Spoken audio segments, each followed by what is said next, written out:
तो हम सीखते कैसे हैं? क्या ये बस कुछ आदतें बना लेना है?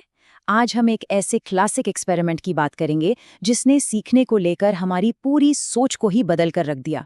ये कहानी चूहों से भरी एक भूल भुलैया से शुरू होती है और सीधे हमारे दिमाग के सबसे गहरे रहस्यों तक जाती है। 20वीं सदी की शुरुआत में साइंटिस्ट्स के दिमाग में एक बहुत बड़ा सवाल घूम रहा था। क्या सीखना बस इनाम और सजा का एक सीधा सादा मैकेनिकल प्रोसेस है, या फिर हमारे दिमाग के अंदर कुछ और भी कुछ गहरा चल रहा है? और इसी सवाल से एक ऐसी साइंटिफिक बहस शुरू हुई जो आज भी बहुत मायने रखती है। तो इस सफर में हम क्या क्या देखने वाले हैं? पहले तो हम सीखने के उस पुराने सरल नजरिए को समझेंगे। फिर हम एडवर्ड टॉलमैन से मिलेंगे, वो साइकोलॉजिस्ट जिन्होंने इस सोच को चैलेंज किया। हम उनके जबरदस्त भूल भुलैया एक्सपेरिमेंट को भी करीब से देखेंगे और जानेंगे कि कैसे उसके नतीजों ने सब कुछ बदल दिया। और आखिर में हम ये समझेंगे कि ये सारी बातें आज हमारे लिए इतनी जरूरी क्यों हैं। तो चलिए सबसे पहले उस दौर में चलते हैं जब दिमाग को एक सीधी सादी मशीन से ज्यादा कुछ नहीं समझा जाता था। उस समय की सबसे बड़ी थ्योरी थी बिहेवियरिज्म, यानी व्यवहारवाद। मानने वालों का कहना था कि हमारा दिमाग एक ब्लैक बॉक्स जैसा है। अंदर क्या हो रहा है ये जानने की जरूरत ही नहीं है, बस ये देखो कि क्या इनपुट जा रहा है और क्या आउटपुट आ रहा है। मतलब सीखना कुछ नहीं, बस इनाम या सजा के जरिए आदतें बनाने का एक मैकेनिकल खेल है। चलिए इसे भूल भुलैया के उदाहरण से समझते हैं। एक चूहा एक मोड़ पर आता है। ये है उत्तेजना। वो दाईं तरफ मुड़ता है। ये हुई प्रतिक्रिया और उसे इनाम में मिलता है पनीर। अगली बार जब वो उसी मोड़ पर आएगा तो जाहिर है उसके दाईं ओर मुड़ने के चांस बढ़ जाएंगे। बस आदत पक्की हो गई। बिहेवियरिस्ट्स के लिए सीखना इतना ही सिंपल था। लेकिन जैसा हमेशा होता है, हर कोई सीधी सादी बात से सहमत नहीं था। एक साइकोलॉजिस्ट थे, एडवर्ड टॉलमैन। उन्हें लगता था कि कहानी इतनी सिंपल नहीं हो सकती। उन्हें शक था कि उस ब्लैक बॉक्स के अंदर भी कुछ बहुत जरूरी हो रहा है। टॉलमैन का आइडिया सच कहूं तो उस वक्त के लिए काफी क्रांतिकारी था। उनका मानना था कि जानवर और इंसान सिर्फ अंधी आदतें नहीं बनाते, वो असल में अपने आसपास की दुनिया का एक मेंटल मॉडल, एक तरह का नक्शा तैयार करते हैं।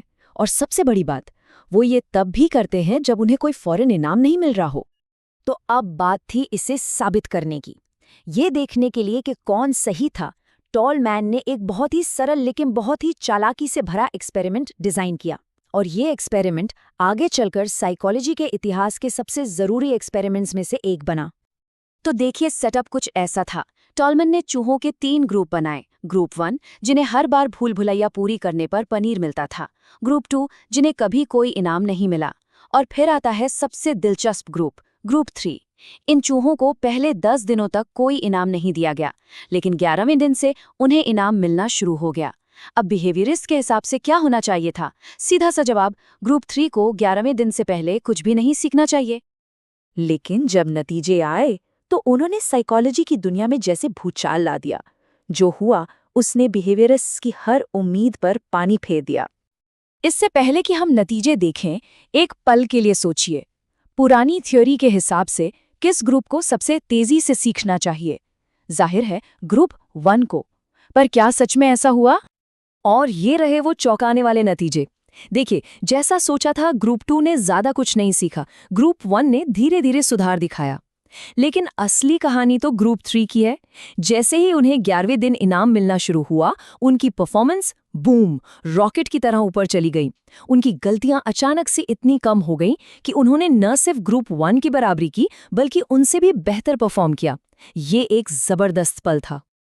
तो इसका मतलब क्या हुआ? सीधा सा मतलब ये था कि ग्रुप 3 के चूहे पहले 10 दिनों में सिर्फ यूं ही नहीं भटक रहे थे, वो सीख रहे थे। वो बिना किसी इनाम के चुपचाप अपने दिमाग में भूल भुलैया का एक नक्शा बना रहे थे। टॉलमैन ने इसे नाम दिया लेटेंट लर्निंग। मतलब ऐसी लर्निंग जो होती तो है पर छिपी रहती है और सही मोटिवेशन मिलने का इंतजार करती है। और यहीं से टॉलमैन का सबसे जबरदस्त आइडिया सामने आता है, कॉग्निटिव मैप। चूहे सिर्फ दाएं बाएं मुड़ने की आदतें नहीं सीख रहे थे, वो अपने दिमाग में पूरे भूल भुलैया का एक नक्शा बना रहे थे। इसे ऐसे सोचिए, जैसे जब कोई अपने शहर में घूमता है तो वो सिर्फ रटे रटाए रास्तों पर नहीं चलता। उसके दिमाग में शहर का एक पूरा नक्शा होता है, जिसकी वजह से वो शॉर्टकट ले सकता है, नए रास्ते खोज सकता है। टॉलमैन ने कहा कि चूहों के दिमाग में भी ठीक ऐसा ही कुछ चल रहा था। तो भूल भुलैया में दौड़ते कुछ चूहों की कहानी आज हमारे लिए इतनी ज़रूरी क्यों है? वो इसलिए क्योंकि इस एक एक्सपेरिमेंट ने सिर्फ सीखने के बारे में हमारे नज़रिए को नहीं बदला, बल्कि इसने दिमाग को समझने के पूरे तरीके को ही बदल दिया। टॉलमैन के काम ने साइकोलॉजी में कॉग्निटिव रिवॉल्यूशन को जन्म दिया, जिसने वैज्ञानिकों को दिमाग के अंदर झांकने के लिए मजबूर किया। न्यूरोसाइंस में इसी की वजह से प्लेस सेल्स जैसी चीजों की खोज हुई। ये हमारे दिमाग के अंदर का जीपीएस हैं। आज आर्टिफिशियल इंटेलिजेंस से लेकर हमारे फोन के जीपीएस तक कॉग्निटिव मैप का आइडिया हर जगह है। और यही वो वजह है कि कोई भी ऑफिस से घर आते वक्त हर मोड़ के बारे में सोचे बिना भी रास्ता ढूंढ लेता है। तो अगली बार जब कोई किसी नई जगह पर रास्ता खोजे, कोई मुश्किल प्रॉब्लम सॉल्व करे या बस अपने घर के आसपास घूमे, तो एडवर्ड टॉलमैन और उन चतुर चूहों को याद कीजिएगा। उन्होंने हमें दिखाया कि सीखना सिर्फ बाहरी आदतों का खेल नहीं है, ये हमारे दिमाग के अंदर दुनिया के अनगिनत अदृश्य नक्शे बनाने के बारे में है।